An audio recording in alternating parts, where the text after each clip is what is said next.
wala si ulimwenguni humu tu, bali katika ule ujao pia.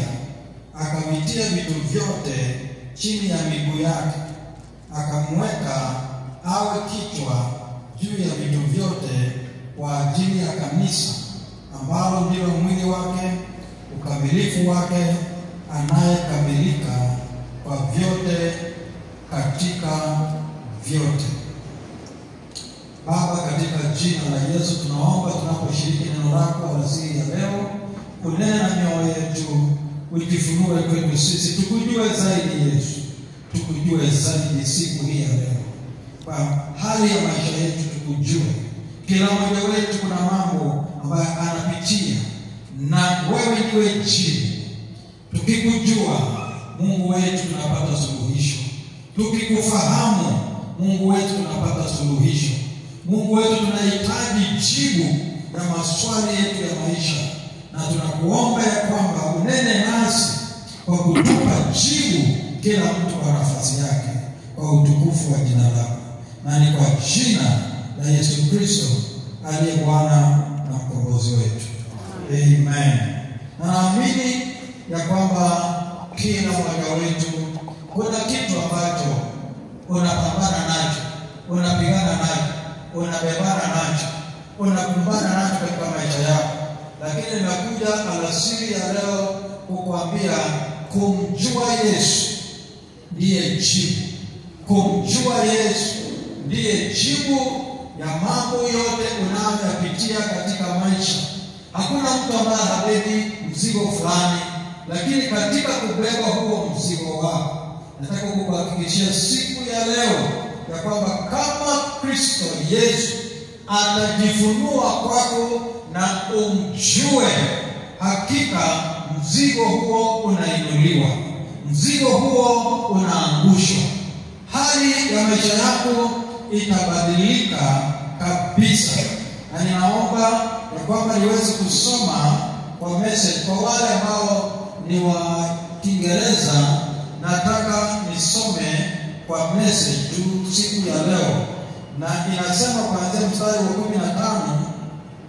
Paulo anasema, that is why when I heard of the solid trust you have in the Master Jesus, and your outpouring of love to all the followers of Jesus, I couldn't stop thanking God for you. Every time I pray, I think of you and give thanks. Na jameni, ningesema Paulo kwa nini anataja sana kuhusu imani ya hawa watu na upendo wa hawa watu? Na ninaamini ya kwamba haya ni mambo mawili ambayo ni misingi ya maisha yetu, ya kwamba kama tuna imani na kama tunatembea katika upendo wa Kristo, sisi tuko entitled na mlango ulio wazi katika kumjua Yesu. Kama una imani, una nafasi nzuri sana ya imani yako kuimarika katika kumjua Yesu. Kama una upendo wa Mungu ambao unafanya ndani yako kazi ndani yako, una nafasi nzuri sana ya kuimarika katika upendo wako kupitia kumjua Yesu. The quality of your faith, the quality of your life will improve, will be stronger, will be glorious wakati unaendelea kumjua Yesu. Anaendelea kukufunulia, unaendelea kujua facet ya imani, sehemu mbalimbali ya imani, mahali ambapo hujafika, mahali ambapo hujaelewa, mahali ambapo imani yako haijafika. Wakati unamjua Yesu, imani yako inaendelea kupanuka kufikia sehemu hiyo. Hivyo pia kwa sehemu yako ya upendo kwake Mungu. Na Paulo anaomba akisema, but I do more than thank. I ask the God of our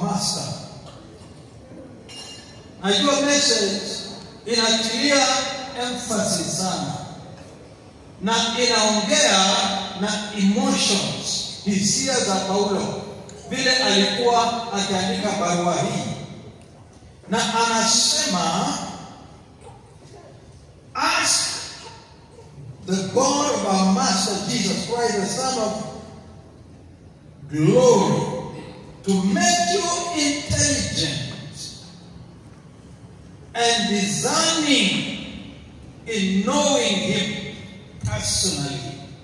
Your eyes focused and clear, so that you can see exactly what it is He is calling you to do.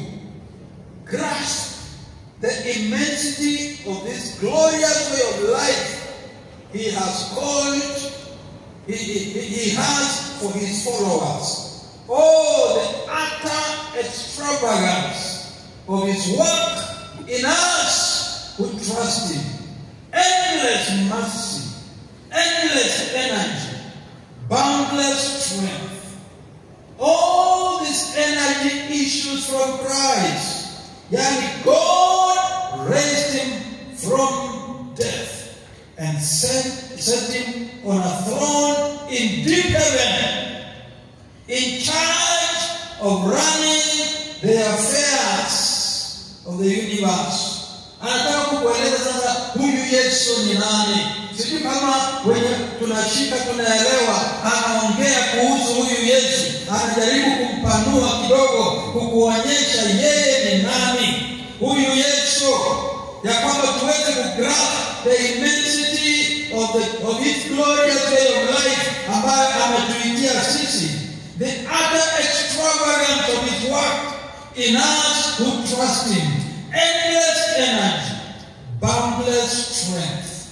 Hiyo ndio kazi ambayo Yesu Kristo anafanya ndani yetu. Yaani ametuwekea nguvu, ametuwekea uwezo, ametujaza na nguvu za Mungu kutoka huko juu mbinguni. Yeye Yesu, yeye ndio anafanya kazi hiyo katika maisha yetu. Anasema all these energy issues from Christ, God raised Him from death and set Him on a throne in deep heaven, in charge of running the universe, everything from galaxies to governments. No name and no power exempt from His rule.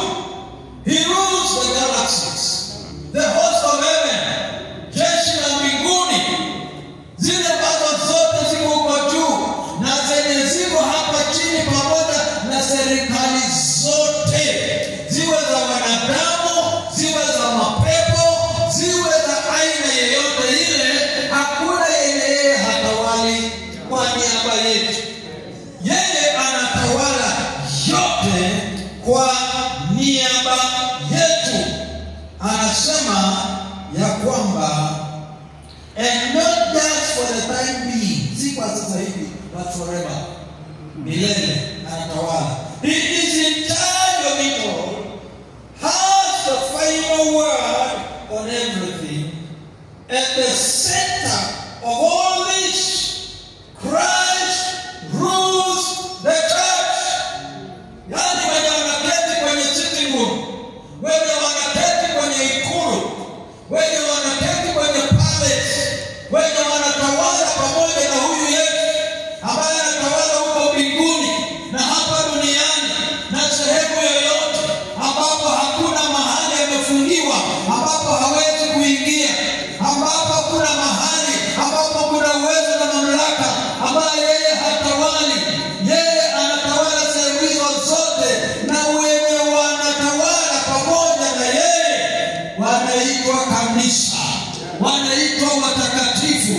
Sisi ndio tunaketi pamoja na yeye, sisi ndio tuna usemi, sisi ndio tunaambiwa namna ya kutawala na kuongoza katika dunia hii.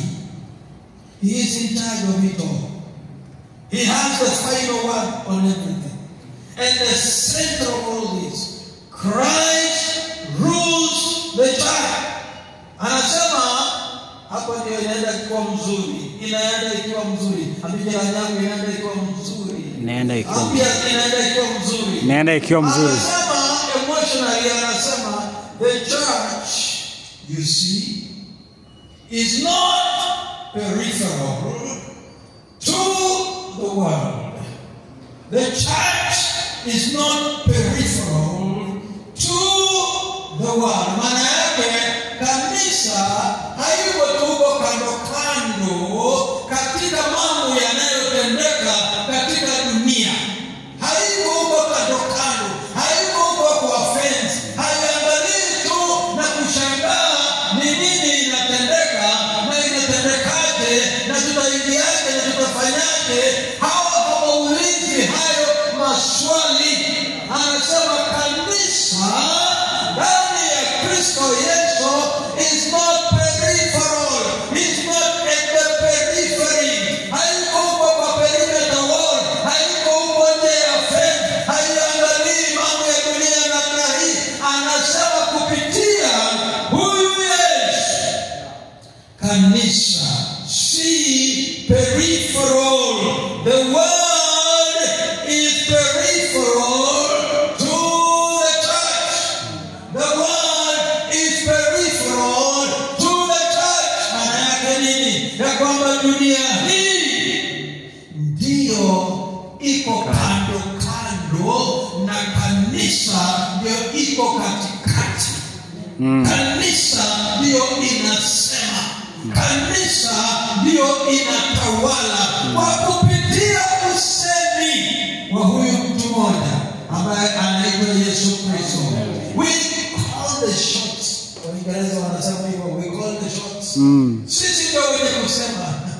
Sisi ndio wenye kusema. Amen. Sisi ndio wenye kusema kwa sababu Yesu ndiye tumeambiwa hapo juu, he has the final say. The church is Christ's body. Na hiyo ndio sababu sisi ni mwili wa Kristo. The church is Christ's body in which he speaks and acts.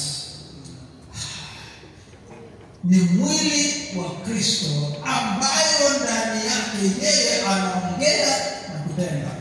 Kupitia yeye, kupitia kanisa, kupitia kanisa, kupitia kanisa Mungu anaongea. Sema haleluya. Kupitia kanisa Mungu anaongea. Hana macho mengine ile macho yako. Hana mkono mwingine ile mikono yako. Hana mdomo mwingine ile mdomo yako. Hana miguu ingine ile miguu yako. Hana mwili mwingine ila mwili wako. Na tukienda baadaye na kuongea, nitakwambia ya kwamba Yesu Kristo ana miili mitatu. Ya kwamba ya kwanza ni ule mwili aliokuwa nao alipozaliwa hapa duniani, akatembea kama Yesu Kristo wa Nazareti, mwana wa Yusufu yule seremala. Alitembea na huo mwili ambao alipewa ili aweze kuwa hapa duniani na kutuonyesha namna ya kuishi maisha ya ufalme. Na kwa kupitia huo mwili aweze kutufundisha, na kupitia huo mwili aweze kumshinda shetani na kuweza kututengenezea ramani ya namna ya kuishi hapa duniani katika ushindi katika huo mwili. Na mwishowe kwa kupitia mwili huo aweze kwenda pale msalabani akateswe na akafa kwa ajili yetu, na baadaye aweze kuzikwa, lakini baada ya hiyo aweze kufufuka. Na alipofufuka huyu Yesu akapokea mwili mwingine wa utukufu ambao ni mwili ule Yohana alipouona ya kwamba kichwa chake mbele yake ilikuwa nyeupe kama sufu, ya kwamba macho yake yalikuwa kama miali ya moto, ya kwamba miguu yake yalikuwa yanang'aa, ya kwamba alikuwa wa kutisha kiasi ambacho hata simama mbele zake lakini alianguka chini ya kazirai. Huo mwili ambao ni mwili wa utukufu, ambao aliambia Baba, nimemaliza kazi hapa duniani, sasa nirejeshe ile utukufu ambao nilikuwa nao pamoja na wewe tangu kabla ya kuumba dunia.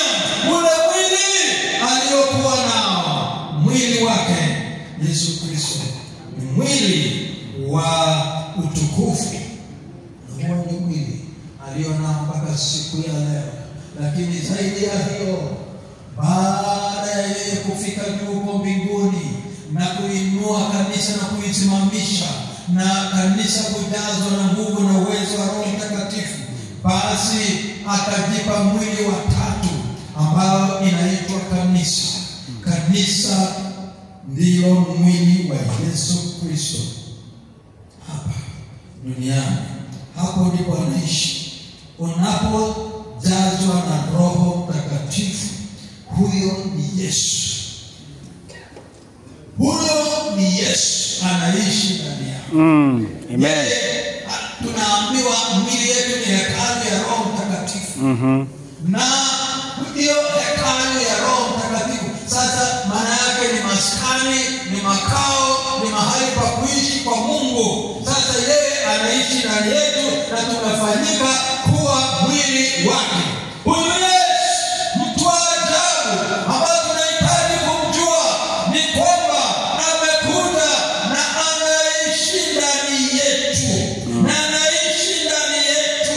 Biblia inasema kwa Kolosai ya kwamba in him we live and we exist, katika yeye tuko, na kwamba maisha na mwili tulio nao si yetu tena, ni yake. Yeye anaishi hapa ndani na anatembea na anafanya yale yote ambayo anafanya. Amen. Kupitia sisi. Kwa hivyo wakati unafanya lolote lenye unafanya ikiwa ni yeye anafanya ndani yako. Amen. The church is Christ's body, in which he speaks and acts, by which he fills everything with his presence. He fills everything with his presence. Kwa kupitia sisi kama kanisa, tukiwa hapa hivi, sisi ni kanisa, na tunaambiwa ya kwamba yeye akiwa anaishi kwa miili yetu, ndani yetu, tunambeba yeye. Mahali popote penye tuko, tunajaza Kristo huko. Ukiwa nyumbani, umejaza Kristo huko. Ukiwa kazini, umejaza Kristo huko. Ukiwa safarini, popote penye huko, umejaza Kristo huko. Popote tunapotembea, tunabeba uwepo wake. Tunambeba yeye. Si kwamba vile alivyokuwa ya kwamba Masihi mmoja peke yake aliyetembea katika nchi ya Palestina, lakini sasa hivi tuko kila mahali tukimbeba yeye. Amejimultiply kwa kupitia kanisa kama mwili wake. Sema haleluya. Huyu ndiye Yesu ambaye tunahitaji kumjua. Huyu ndiye Yesu ambaye ni wa ajabu. Huyu ndiye Yesu ambaye tunahitaji kumfahamu, na kwamba sisi tunambeba huyu Yesu. So tunapoongea kuhusu huyu Yesu, who is this man? Jesus Christ of Nazareth, the Son of the living God. Yeye tangu zamani aliitwa malaika wa Mungu. Tangu zamani aliitwa neno la Mungu. Tangu zamani aliitwa Mungu. Yeye amekuweko. Yeye amekuweko. Yeye si mwanadamu. Yeye si mtu wa kawaida. Yeye si mtu ambaye ni wa historia. Unajua mara nyingi katika religion na katika vile ambavyo tumekuwa katika dini, tulifundishwa katika Sunday school na tukamwona Yesu pale kwenye picha, tukafikiri ni yeye. Pale tukiwa kwa kanisa tunaona saa zingine yeye ameweka kwa pale kwa msalaba tukafikiri yeye ni huyo. Saa zingine tunatumiwa kadi ya Krismasi, tunaona mtoto anabebwa hapa, tukafikiri ni yeye, ya kwamba tunaambiwa ya kwamba alikuwa katika historia na ya kwamba aliishi miaka zaidi ya 2000 iliyopita, ya kwamba alikuwa ni mwana wa seremala. Tuliambiwa ya kwamba yeye alikuwa ni nabii tu na mwalimu mkuu sana kama tu Muhammad vile alivyokuwa, ya kwamba yeye alikuwa tu ni mwanadamu wa ajabu ambaye alitokezea. Bali nakuja kukuambia siku ya leo, Jesus Christ is not a human. He is not a frail, beautiful human being. He is God Almighty. He is God Almighty. Amen. He is more than man. Amen. Tunahitaji kumjua yeye. Amen. Hakuna mtu mwingine alimjua Yesu kama Paulo. Yeye alikutana na yeye katika barabara ile na akaangushwa chini, na mafunuo ile alipata ni makubwa, lakini maisha yake yote aliishi akisema ningemjua yeye, nataka kumjua yeye, nataka kumjua yeye. Akasema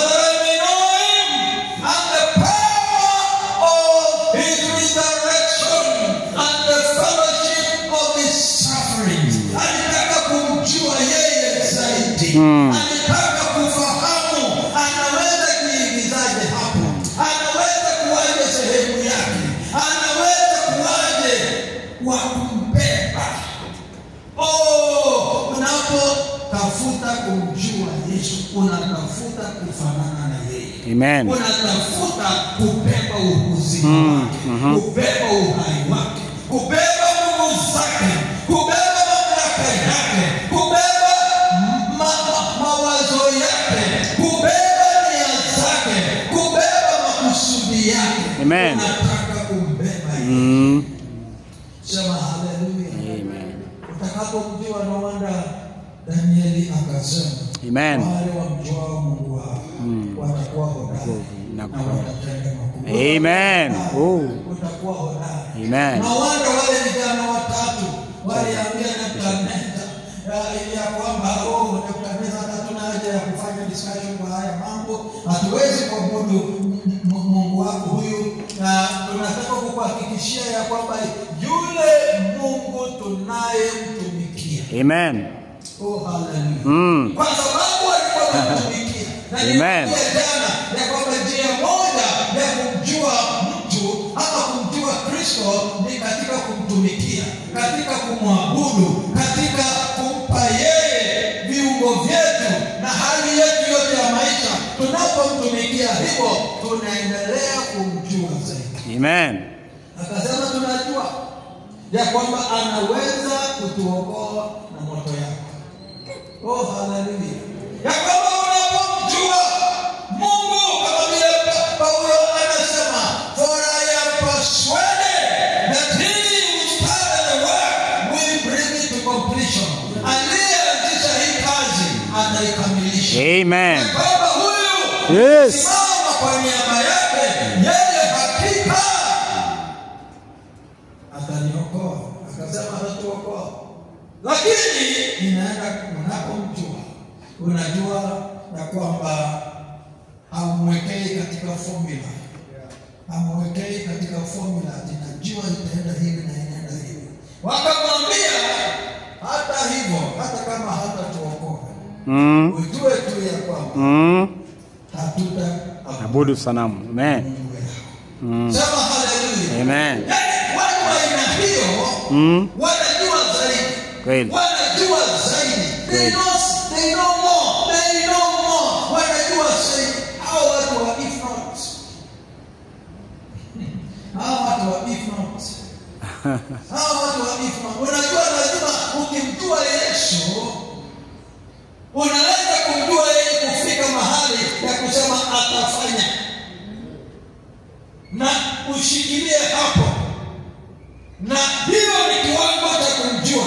Lakini kiwango zaidi ya kumjua yeye ni hiyo ya if not.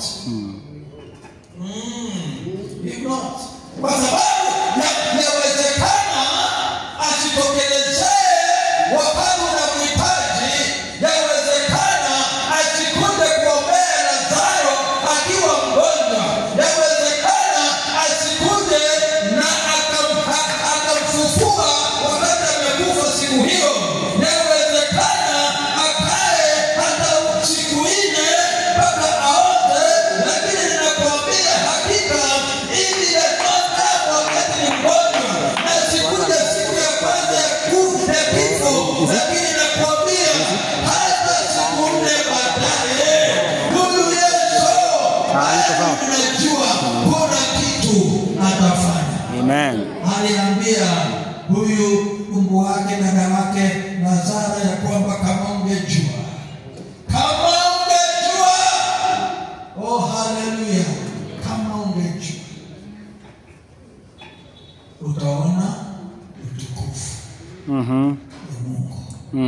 katika maisha. Ukimjua yeye. Amen. Utaona utukufu.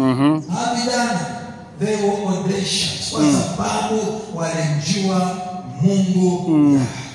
Kama utasababu, kama utakuwa mshindi, kama utatenda mambo makuu, nataka kukuhakikishia ya kwamba tafuta kumjua Yesu. Tafuta kuendelea kumjua Yesu. Inamaanisha ya kwamba wewe utakaa kama Paulo. Tukisema nataka kujua yeye na nguvu, na hata zaidi ya nguvu. Amen. Hata mateso yake. Yaani naweza kusimama katika nguvu, lakini hata kama hiyo haitafanya kazi wakati huu, naweza kuka pande nyingine ya mateso na nitapita. Nitapita. Nataka uambie jirani yako nitapita. Nitapita. Kwa sababu namjua huyu Yesu. Hallelujah. Nataka kuguguzia tu kwa sababu hatutafika hapo, lakini 4 things you need to know about Jesus. 4 things. I want you to seek to know about his life. Kujua tu maisha yake. Ya kwamba kabla ya kuzaliwa kwake hapa duniani, baada ya yeye kuzaliwa hapa duniani, na baada ya ufufuo wake. Maisha yake, kujua kuhusu maisha yake. Ya pili, jua kuhusu huduma yake. Huduma yake. Ya tatu, jua kuhusu nguvu na maana ya jina lake. Nguvu na maana ya jina lake. Nguvu na maana ya jina lake. Ya nne, jua ya kwamba wewe ni sehemu ya ufalme wake. Wewe ni sehemu ya ufalme wake. So 4 things: his life, his ministry, the power and meaning of his name, and that you are part of his kingdom. You are part of his kingdom. You are part of his kingdom. Nakuza kidogo his life. Maisha yake. The mystery of his life. Jambo la kwanza hapa ni kwamba aliishi kabla ya yeye kuzaliwa. Najua wanadamu wengine watu wameishi baada ya kuzaliwa, lakini huyu Yesu aliishi kabla ya kuzaliwa. Huyo lazima kuna kitu zaidi tunahitaji kujua kumhusu. Kwa sababu huyu mwenye alikuwepo kabla ya kuzaliwa. Kitu ya kwanza kuhusikana na hiyo point ya kwamba alikuwa kabla ya kuzaliwa ni kwamba he was there from the beginning. Alikuwa hapo tangu mwanzo. His footprints are everywhere throughout history. His footprints Amen. are there throughout history. In fact, he created history. Biblia inasema ya kwamba by faith the worlds were framed. The history was created. Yeye mwenyewe ndio alitengeneza historia. Huyu Yesu. That's why yeye mwenyewe anasema katika kitabu cha Ufunuo 1:8 ya kwamba ni Alpha and Omega, the beginning and the end. He is the first and the last. He says the Lord who is and who was and is to come, the Almighty. Hiyo ya kwamba yeye alikuwa kuanzia mwanzo na atakuwa mpaka mwisho, inampa yeye haki ya kuwa mwenyezi. Anakuwa mwenyezi, anakuwa mwenye nguvu zote, anakuwa mwenye uwezo wote, anakuwa mwenye kusema, anakuwa mwenye kuongea neno la mwisho, anakuwa mwenye kuamua ya kwamba maisha yako haitaamuliwa na shetani, haitaamuliwa na adui, haitaamuliwa na uchumi, haitaamuliwa na hali ya Kenya, na hali ya anga, na hali yoyote ile, ya kwamba maisha yako ni yeye pekee ndio anaweza amua. Ukijua yeye na usimame pamoja na yeye, yeye ndiye mwamuzi wa mwisho, na there is no appeal. Hakuna appeal kinyume ya uamuzi yake kwa maisha yako. Shetani hawezi kuapili, mwanadamu hawezi kuapili. Mambo yote hayo katika dunia hii hayawezi kuapili kinyume yake. He was there with God in glory. That's why alimwambia Mungu katika Yohana 17:5 ya kwamba now, oh Father, glorify me together with yourself with the glory which I had with you before the world was.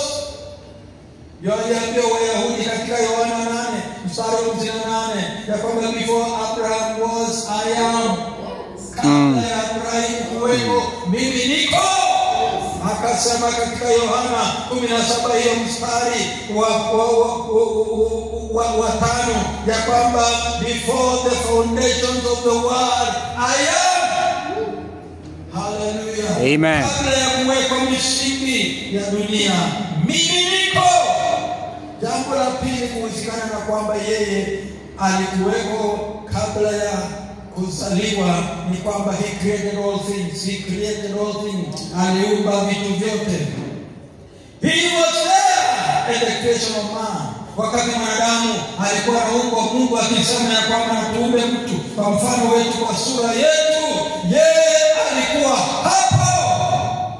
He was there as the powerful creative light giving knowledge, revealing the word of God. When in Genesis 1:3 God said, let there be light. Wakati Mungu alisema na nuru iwe, na nuru ikawa, yeye alikuwa hapo. Yeye ndiye neno lililotoka kwa Mungu ili kuleta nini? Nuru. Amen. Na nuru ni kujua, ni maarifa. Sio hiyo nuru ya mchana na usiku. Ni nuru ile ya kujua.